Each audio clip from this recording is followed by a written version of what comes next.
اور کیا کچھ کہیں گے آپ؟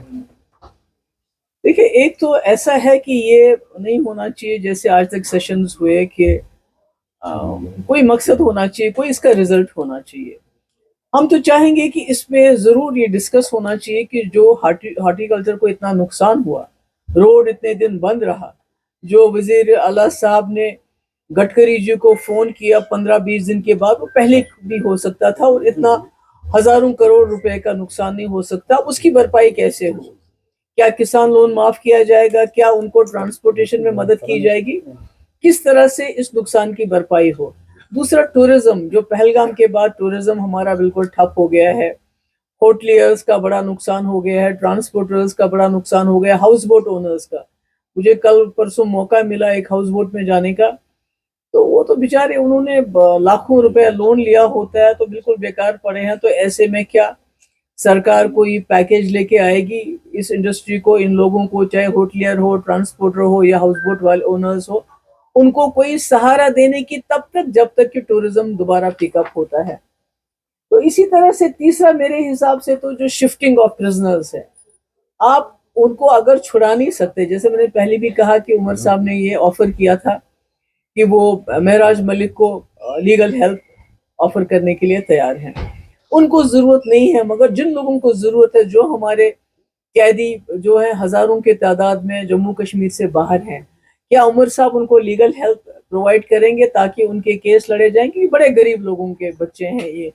اگر وہ نہیں کر پاتے ہیں، اگر کرنا تو چاہیے، مگر تب تک کم سے کم ان کو یہاں کشمیر میں واپس لایا جائے جیلوں میں. کیا اس بارے میں اسمبلی میں جو پہلے بھی ہم نے ریزولوشن لایا تھا، کیا اس قسم کے ریزولوشن پاس ہوں گے، ڈسکشن ہوگا؟ اسی طرح سے میں کیا سمجھتی ہوں کہ جنرل پبلک سیفٹی ایکٹ جو کمٹمنٹ بھی رہی ہے نیشنل کانفرنس کی، یہ ٹھیک ہے کہ وہ اس وقت ہٹانے کی پوزیشن میں نہیں، پر کیا کم سے کم ڈسکس تو کر لیں اسمبلی میں کہ بھئی یہ کیا ہو رہا ہے کہ آپ پبلک سیفٹی ایکٹ کوئی بات کرتا ہے زور سے تو اس کو پی ایس اے لگاؤ، کسی نے بد کلامی کی، ایم ایل اے ہو یا کوئی ہو، اس کو پی ایس اے لگاؤ. مجھے لگتا ہے پی ایس اے کے اوپر جنرل ڈسکشن ہونا چاہیے، کیونکہ ہمارے ہزاروں لوگ جو ہیں پی ایس اے کے اندر میں کوئی، اگر آپ مہراج ملک کے خلاف پی ایس اے لگا سکتے ہیں اس لیے کہ اس نے بڑی کوئی بد کلامی کی ہے، تو آپ خود ہی سوچ سکتے ہیں جو کشمیر کے ہزاروں لوگ جیلوں میں بند ہے پی ایس اے کے اندر، انہوں نے کیا کیا ہوگا، کون سا بڑا ایسا گناہ کیا ہوگا انہوں نے.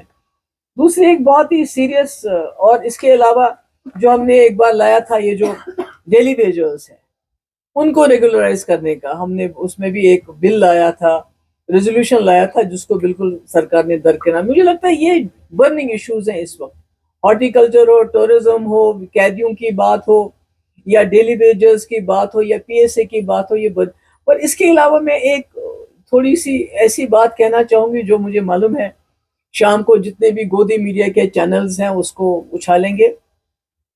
عمر صاحب کو یاد ہوگا 2013 میں افضل گورو نے چیخ چیخ کے کہا تھا کہ میرا کوئی قصور نہیں ہے، مجھے ایک ایس ٹی ایف کا جو ہے ڈی ایس پی وہ لے کے گیا، اس نے مجھے جس نے اصل میں اس میں پارٹیسپیٹ کیا پارلیمنٹ اٹیک میں، محمد یا کیا نام تھا اس کا، اس کو ٹرانسپورٹ دیا، اس کے لیے فلیٹ ہائر کروایا، میرا کوئی قصور نہیں. مگر کسی نے اس کی بات نہیں سنی، یہاں تک کہ جب 2020 میں دیویندر سنگھ پکڑا گیا، اس کے بعد بھی اس سے کوئی سوال جواب نہیں ہوا، ملٹنٹو کے ساتھ پکڑا گیا. تو میں نہیں سب کہتی ہوں کہ دیویندر سنگھ ہی انوالو ہوگا اس میں، تو اوپر بہت بڑی جو ہے پوزیشن پہ لوگ انوالو ہوں گے، اور تب تو عمر صاحب تماشا دیکھتے رہ گئے. آج یاسین ملک کا ہے، یاسین ملک نے کچھ ایفیڈیوٹ میں کچھ باتوں کا خلاصہ کیا ہے.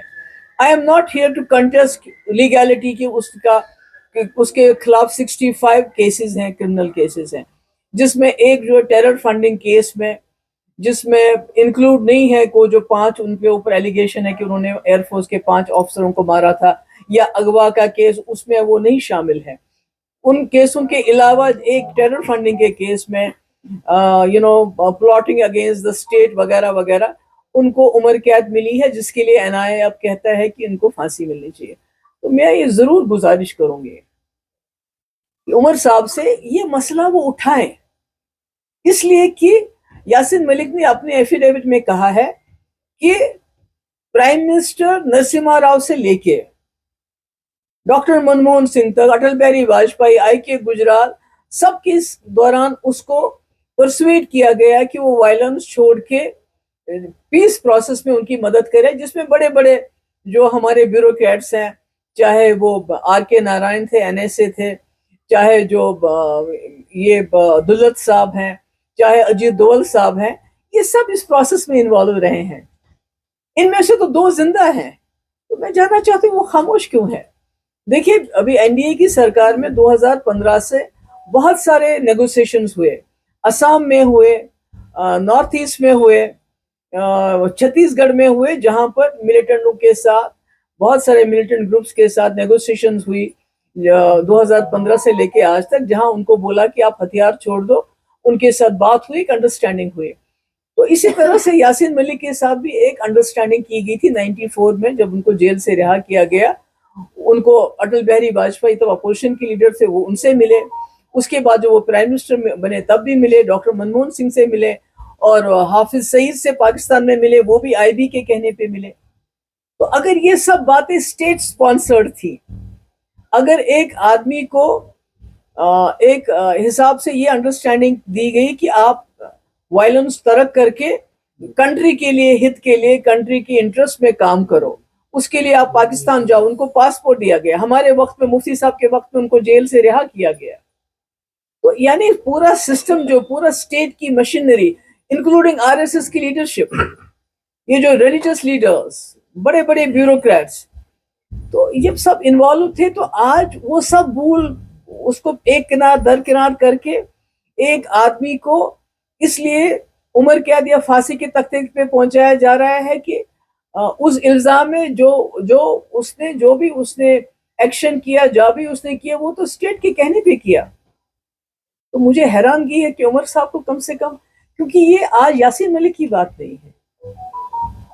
دیکھیے ٹیرر فنڈنگ کے کیسز یہاں آپ کسی کو بھی لگا سکتے ہیں. ایون یہ جو ہمارے انجینئر رشید صاحب ممبر پارلیمنٹ ہے، جن کو پارلیمنٹ الیکشن کے لیے کسی خاص مقصد کے لیے ان کو باہر چھوڑ دیا گیا تھا کہ تاکہ کسی کو وہ جتانے میں اپنا رول ادا کر سکے، پر وہ ایسا نہیں ہو، الٹا وہ خود جیت گئے. اچھی بات ہے. مگر ان کو بھی ٹیرر فنڈنگ کا کیس ہے کہ بھائی انہوں نے ٹیرر فنڈنگ کرتے تھے، جمع کرتے تھے، جو یاسین ملک کے خلاف ہے کہ پھر وہ سپانسر کرتے تھے ٹیررسٹ کو، پھر یونین کے خلاف ایکٹیویٹی کرتے تھے. تو اگر آج عمر صاحب اس پہ بات نہیں کریں گے، میں نہیں کہتی کہ ان کو کوئی یاسین ملک کا کیس پلیڈ کرنا ہے، مگر میں کہتی ہوں جو ایفیڈیوٹ میں پہلے افضل گورو نے جو بات کہی، اس میں انہوں نے اس کو اگنور کیا، بات نہیں کی، جبکہ اس کے بعد وہ دویندر سنگھ پکڑا بھی گیا، اس کے بعد بھی کوئی بات نہیں ہے، پوچھ تاچھ نہیں، وہ کیا ہوا تھا. آج یاسین ملک کی باری ہے، کل کسی اور کی باری آئی. تو مجھے لگتا ہے کہ اس کے بارے میں بات ہونا چاہیے کہ یہ جو، اور آج کل اجیت دوول صاحب فارچونیٹلی زندہ ہے، دلت صاحب زندہ ہے، ان کو بھی ایز اے مورل رسپانسبلٹی ان کی بنتی ہے کہ اگر کسی ملیٹنٹ لیڈر کو انہوں نے انہوں نے اس کو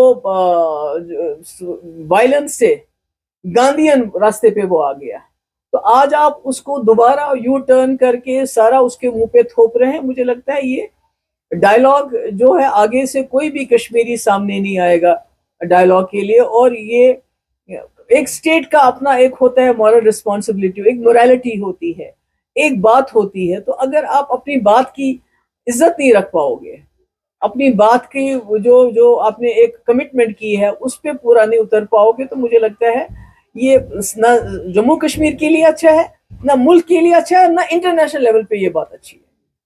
because I don't want people on the international level اس کے بارے میں بات کریں کہ یہ کیوں ہو رہا ہے. اگر ہم لوگ بات کریں، عمر صاحب بات کریں، میں سمجھتی ہوں کہ اس کا جواب ہمیں ملنا چاہیے. تھینک یو سو مچ.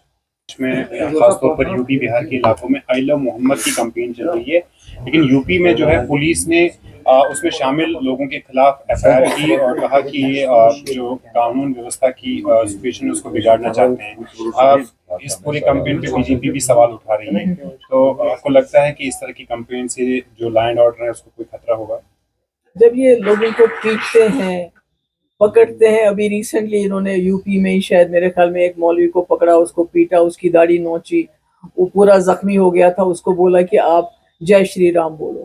اگر جے شری رام زبردستی لوگوں سے بلوا کے, وہ آفینس نہیں ہے, وہ گناہ نہیں, وہ غلطی نہیں ہے, تو آئی لو محمد صلی اللہ علیہ وسلم کہنا, یہ تو بالکل یہ ہندو مسلم کر کے ہی ان کو ووٹ ملتا ہے. نہیں تو ان کو ووٹ چوری کرنے کی ضرورت نہیں پڑتی, نہیں تو SIR کرنے کی ضرورت نہیں پڑتی.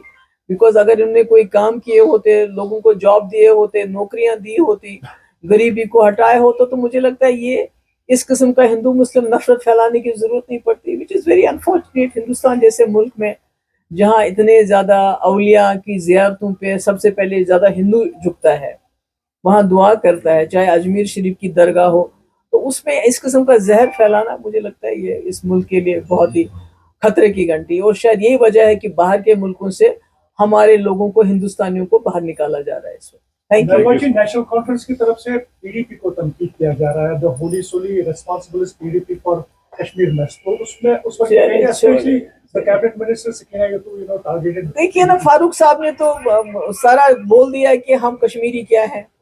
اس نے تو بولا ہم کیریکٹر لیس ہیں, اس نے تو ہمیں شرابی کہا, ہمیں بد کردار کہا, اور ایسے الفاظ یوز کیے جو میں نہیں کر سکتی ہم لوگوں کے لیے. تو اب PDP کے لیے انہوں نے اس سے چھوٹی گالی دی, تو اس سے کیا ہوتا ہے. Thank you so much.